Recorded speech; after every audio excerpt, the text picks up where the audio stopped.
Hey everybody, I hope you're doing well. Hope it's been a great weekend so far. Hope it's been a good weekend overall in general. We're excited that you're here across campuses and network churches. My name is Adam. I just want to say a huge welcome to you. If you're joining us for the first time, just to let you know, this church is imperfect in every possible way. But if imperfect is something you can relate with, you will fit right on in. On the flip side, it's also true if you're a perfect person, if you got kind of life figured out, you know all the answers to all the questions, just to let you know you're probably going to struggle to belong here, okay? That's just being open and honest and upfront. More than anything, though, we're a church that is all about Jesus and just telling one more person about Jesus. And so again, I want to say welcome to you. Today, though, we are wrapping up this series that we've been in over the last few weeks, a series called You Complete Me. As humans, we are quick to run to other humans, our spouse, our friend, our significant other, our kids, even our jobs. We run to other people in hopes that they will complete us, and yet it's just not possible. We run to other people in hopes that they will complete us, and yet they never seem to do. And so far in this series, we've talked about expectations. In week 2, we talked about intimacy and our need for intimacy, yes, with others, but ultimately with God. And then last week, our Sertoma campus pastor, Travis Fink, talked about conflict. And conflict being an indicator that other people in our relationships with others will not complete us. And so that's our series so far. Today, though, we are going to talk about security. As humans, one of the things that we hope to find in other humans along with our job is security. And maybe a good place for us to start is just to define what is security. Security is simply this. Security is holding on to something that can't be moved. Again, security is holding on to something that can't be moved. And so that's what security is. And when we have security, what do we feel? We feel safe. We feel stable. We feel steady. The thing that we're holding on to, it can be trusted. The thing that we're holding on to, it's secure. The thing that we're holding on to, it cannot be moved. And as a result, what do we find? We find security. Now, you may not even know this, but as people, one of our deepest needs, this is true of all of us, one of our deepest needs is to find security and to feel secure. We want to hold on to something that can't move. Unfortunately, though, on a daily basis, we encounter this thing called life, right? And life is constantly moving, constantly changing. There's the hills, there's the valleys, there's the high points, there's the low points, there's the drama, there's the crazy people that you have to interact with. Anybody have a crazy person that you have to interact with? All of you are liars, okay? And so it's got its highs and lows. At times life is hard, at times life is lonely, at times life is scary. And in the midst of it all, in an attempt to find security, what do? It's almost like we start throwing out a rope, hoping that it will attach onto something or someone that can't move. We just start throwing out a rope, hoping that it will attach to someone or something that can't be moved. We're quick to throw our rope out to our spouse. And internally, what do we feel? Make me feel secure. I want to feel secure. We'll throw our rope out to our mom or to our dad. No matter how old we are, I want to feel secure. Make me feel secure. We'll throw our rope out to our best friend that we are just like sure is going to always be there. Make me feel secure. And so some of us, we throw our ropes out to other people, while others of us, we throw our rope out to our job. I can just hear it. Some of the guys and gals across campuses are like, I actually don't need anybody. I'm actually a very, very independent person. I'm actually the lowest maintenance, lowest needy person you'll ever cross paths with.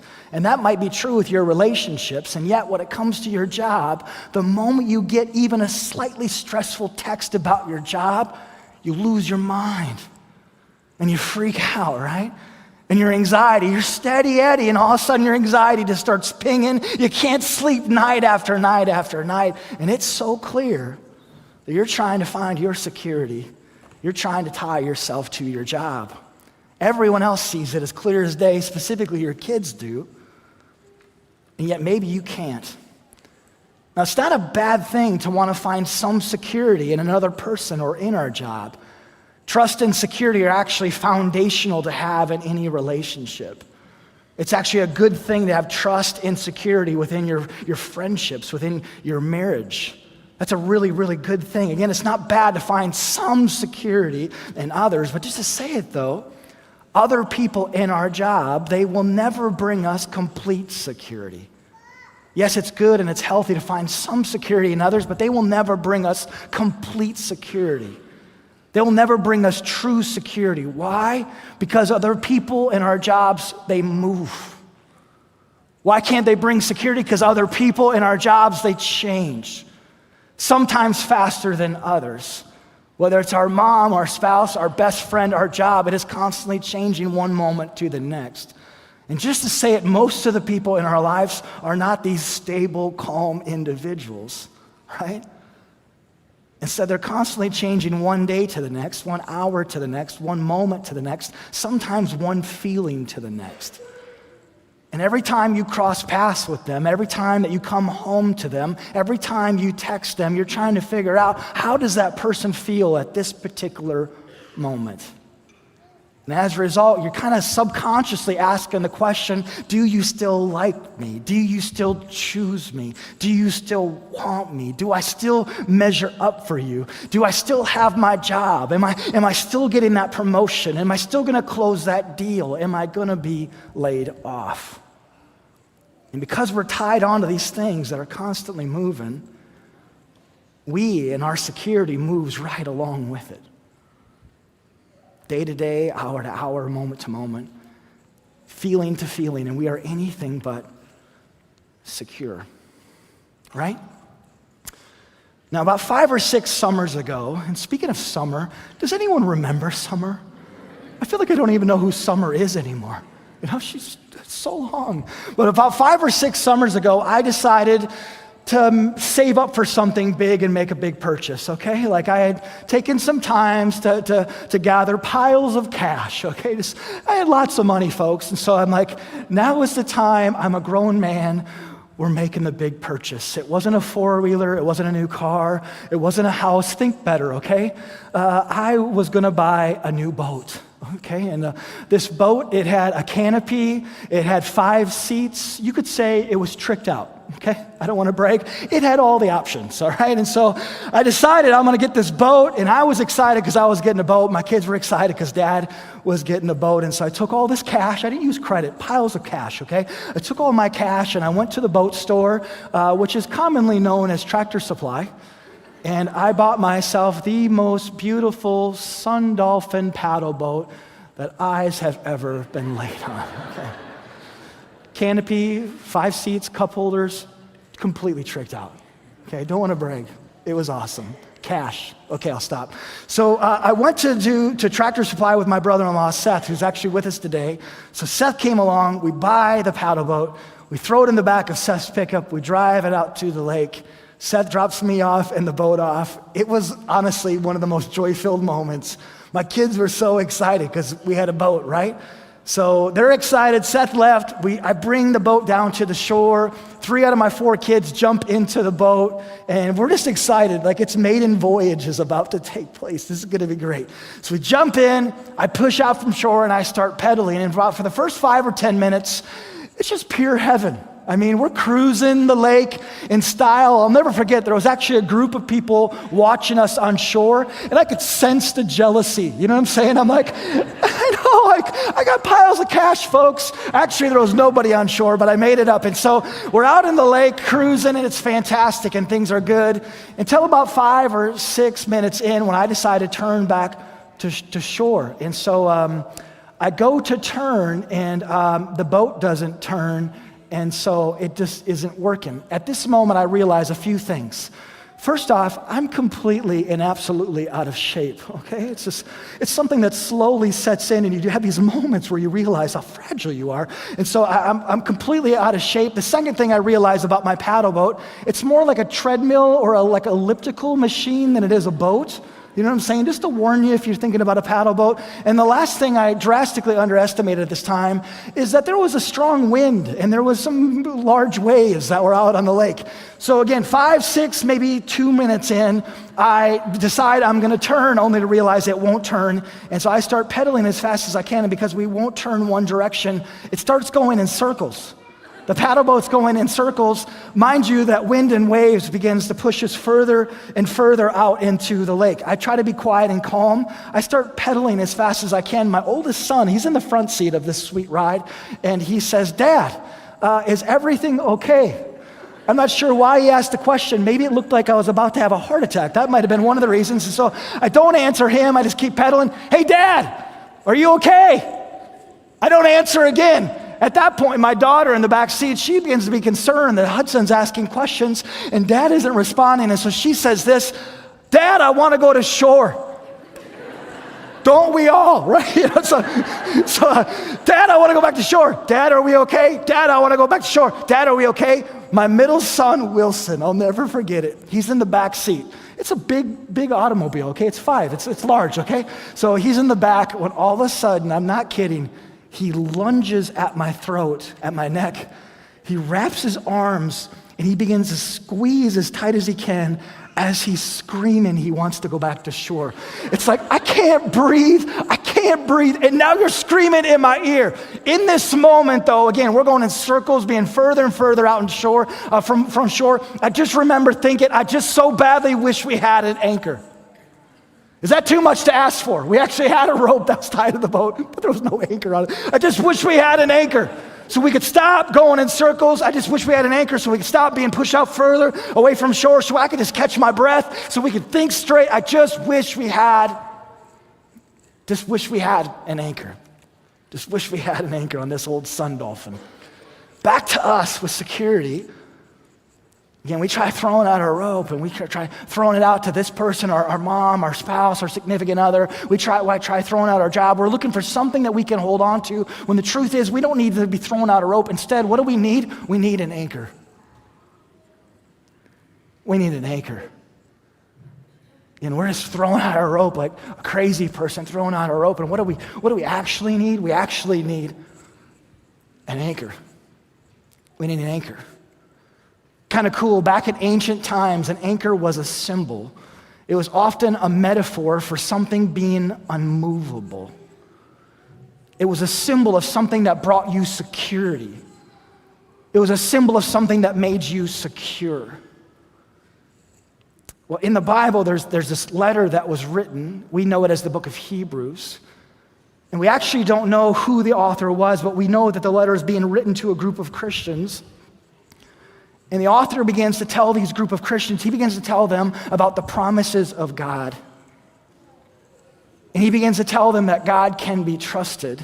And he begins to tell them that God is unchanging. He's an unchanging God. And then he goes one step further away from just talking about God. He goes further and he begins to talk about the unshakable hope found in Jesus. Unshakable hope found in Jesus. And then he goes on to say this, listen to this. He simply says, this hope is a strong and trustworthy anchor for our souls. This hope, Jesus, he's a strong and trustworthy. It can also translate as safe and secure, certain and sure. He is a strong and sure and steadfast and trusty anchor for what? He's an anchor for our soul. What's a soul? Our soul is the deepest part of who we are. Our soul, it's where we feel. Feel what? Feel anxious. Anyone ever felt anxious? It's where we feel what? Happiness, joy. It's where we feel what? Sorrow, grief. It's where we feel scared. It's where we feel embarrassed. It's where we feel shameful. It's where we feel afraid. An anchor for our soul. Translation for us when we hold on to Jesus, when we hold on to this one specific kind of anchor, he makes the deepest part of who we are completely secure. He secures us. He makes us unmovable, you could say. He makes us feel security. Why? Because this Jesus, I don't know if you've heard, but he's certain and he's sure and he's trustworthy and he's steadfast and he's unmovable. And wherever we're held on to him, whenever we're tied to him, whenever we're holding on to him, we find security. We're made secure. Why? Because we have this anchor that's strong and trustworthy, and it's sure and it's certain. Everything else is changing. It's just constant. Not to mention this Jesus, he's unchanging. It's unchanging. Not to mention the Hebrews tried to tell us that he's the same yesterday as he is today, as he will be tomorrow. He's strong and he's trustworthy and he's sure, and we can hold on to him, and he's an anchor for our souls, the deepest part of who we are. Awesome, right?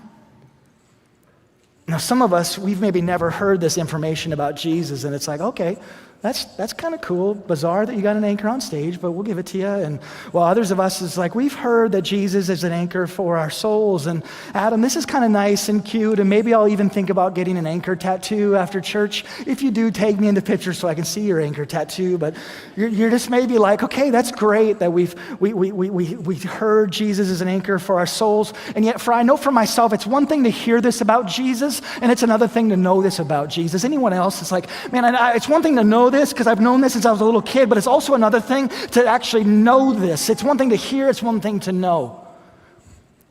And even one step further, maybe you're just like, hey, Adam, that's awesome. That's really great, and I'm glad I came with my wife who kind of nudged me here. That's really great, but I'm just kind of telling you, life is going to hit me in the face when I leave this. And I don't know if you can relate with this, Adam, because your life is probably perfect, but I'm just kind of saying, I got some wind in some waves in my life right now.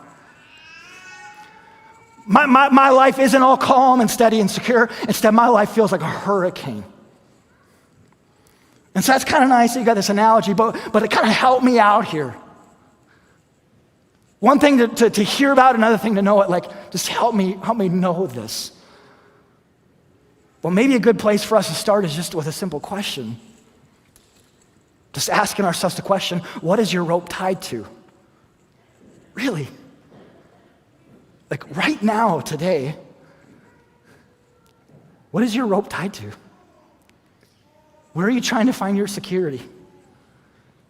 Maybe it is your spouse, your boyfriend, your girlfriend, your mom, your dad, your best friend, your coworker, your boss. Maybe it's your job. What is your rope tied to? And if you're like, I don't know what my rope's tied to, my follow-up question to you would just be, well, what are the things that make you really anxious? Not like normal worry, like we have normal worry, like about our kids not going into a car, like parking lot or something. But I'm talking like crazy anxious, like what makes you lose sleep? Like what makes you restless and you just feel like a crazy person? Or another way of asking, what is a priority to you? Like what comes before everything else? Like what takes the front choice every time? You don't care how much time, energy, resources is like, it just is a really important thing. Again, what are you tied to? What are you tied to? Just to say it on calm days and when life is good, it's hard to know what you're tied to. On calm days when life is good, pretty much anything will secure you. Right? Kind of anything. You can throw your rope out anywhere and it's like, you still feel steady and secure, but the moment a little wind shows up, just a moment, like a little ripple in the water shows up, and all of a sudden everything begins to change. Everything changes. And so again, just good to know, what is your rope tied to? But when it comes to making Jesus our anchor, the first 3 steps, kind of the first 10 steps, just all combined, is just spending time with Jesus. How do we begin to make Jesus our anchor? Spending time with him. Unhurried time with him. Is there such a thing? Unhurried? What's that? Unhurried time talking with God. Praying. Yes, before meals and before you fall asleep, but also throughout your entire day. What are you excited about? What are you anxious about? We're told that we can pour out our heart before God. Thank God that we can do that. unhurried time in his word. And that might be really scary, but just like open in the Bible and beginning to read just one chapter a day. Right now I'm reading through Matthew, and it's just like, God, I want to hear more of your truth. I want to hear more of your joy. I want to hear more of your guidance because I so badly need it. Yesterday, I didn't do any time with God until the end of the day, and I'm just like, why did I wait so long to spend time with you? At any time, even right now, we can start to make Jesus our anchor, but the truth is this only prepares us. It's only a preparation of spending time with God, of getting to know him. You see, when the wind and waves actually come, and when we actually begin to start pulling on our rope, it's then that we find out what we're truly tied to. And the truth is, making Jesus our true anchor, it takes more time. And it takes experience. Experiencing what? Experiencing some wind and waves. Yeah, you see, unfortunately, it takes time. Experiencing some wind and waves in our life for us to realize that if we're tied to anything else, that we are not certain, that we are not secure, that we do not have any security. It takes us holding on to our friends. It takes us throwing a rope out to our friends, and some wind and waves come, and we have these friends, and we're so sure they're our friends, and then we find out that they're not really our friends, and all of a sudden they're changing, and it's like, I thought I was so secure, and now like I don't have any security whatsoever. It takes us a few times throwing out our rope to our kids, no matter how old they are, and everything's great, and then some wind and waves come. By the way, we also hope that at some point our kids will grow up, and hopefully at some point we'll move out, and hopefully at some point we'll start their own life, and then some wind and waves come with our kids, and all of a sudden it's like, oh my gosh, my kids are not always going to be there for me, and that's probably actually a good thing.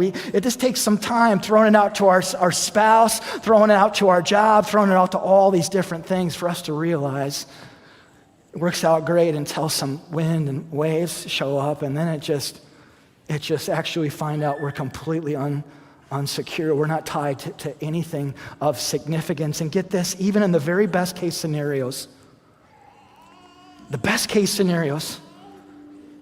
at some point, even the most trustworthy, stable people, those people that you can hold on to, and you've just held on to them for years, and no matter the storm, they're your rock. Isn't it bizarre that we even use the word they're our rock? What we're saying is, you are where I find my security in, even with the most constant, stable people. I hate to share this. At some point, they will pass away. Maybe for you, your rock was your mom, it was your dad, it was your spouse, it was your kid, and they maybe even lost as a miscarriage. And it was like, and that's why it just hurt so bad when they were gone. Because they were our rock. They were our anchor, and they were so steady and secure until even the best situations they weren't. Our job, it was so secure. Like, it was so secure. Maybe even own the business, and it's like everything's great, and you put in your time, and it's awesome, but at some point you retire, and someone takes your position that's actually better at the position than you, and they don't know anything about your years of building it up to where it got. And you just find out, you're like, oh my gosh, I thought I was so secure, and now I got this paddle boat, and there's a rope, which is great, but there's actually nothing tied to the rope. There's no anchor. One last thing to share. So I got this anchor this week. Actually, more accurate, my friend Gary got this anchor this week, and I was jealous that I couldn't go to the antique stores with him because I love antique stores. So we got this anchor, and then I began to try to learn some things about anchors. And one thing that just blew me away about anchors, listen to this, if an anchor is properly set, the stronger the wind, the more unmovable the anchor. That's pretty cool, isn't it? Like, if an anchor is properly set, the stronger the winds, the more unmovable the anchor. Why? Because the stronger the winds, the bigger the waves, the deeper the anchor digs. The more resistance, actually not when there's calm water, but when there's storms and there's waves, and it feels like it's just going to totally take your boat out. It may not feel like it, but in those moments, actually the anchor is actually becoming stronger. It's actually getting stronger, and it doesn't feel like it, does it? It's like, oh my gosh, I'm out in this little boat. Jesus. When we're properly secured, when we're holding on to Jesus, and each time we hold on to him, and each time we choose him instead of all these other ropes, each time we choose him, his anchor digs deeper and deeper and deeper and deeper, and as a result, we find more security. Why? Because it's a strong and it's a trustworthy anchor. We find ourselves more secure. Why? Because this anchor, I don't know if you've heard it, but it's actually a metaphor for something being unmovable. And there's a guy named Jesus who's unchanged and he's constant, he's secure, he's steady, he's forever the same. Each time we hold on to him, in those moments we find ourselves becoming more and more complete. He completes us from the inside out. He's able to complete you. He's able to complete me. He completes us. He completes us. Let's pray. Gracious Father, Heavenly King, we come before you just so thankful for who you are. Some of us came to church here across campuses, network churches. It was like, I'm not sure why I'm here, but in hindsight, it's why am I here? Because I've been going in circles out in the lake and I'm just feel like I'm being pushed out further and further and further. I pray for that person specifically today. That God, you'd show up in a way that we can't explain, that you just let that person know that they're loved. You just give them a glimpse of your peace, God. Would you just show up and show them your self-control and your grace?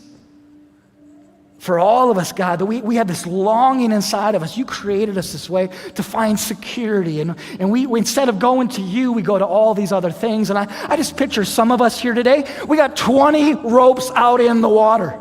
20. We go to work and we just start throwing out ropes. He's so calm and steady. Yeah, right. He's a basket case. He hates his life. We got all these ropes. We get on social media. We just start throwing out ropes to everybody who will possibly notice us. We go to bars on Fridays, just throwing out ropes. Just someone make me feel secure. I'm looking for security, God. Today, though, we reel in all those ropes and we throw out the one rope with an anchor on it, the only thing we need, you. God, we throw out you. We choose you. We hold on to you today. And God, it takes time though, time sitting with you, time being with you, time understanding who you are. Unfortunately, it also takes some time and some wind and some waves of just choosing you and choosing you and choosing you and choosing you. And we may not feel it, but become more secure. We're finding more security every time we choose you. Lord, we love you. We thank you. We pray all these things in the name of Jesus. Amen.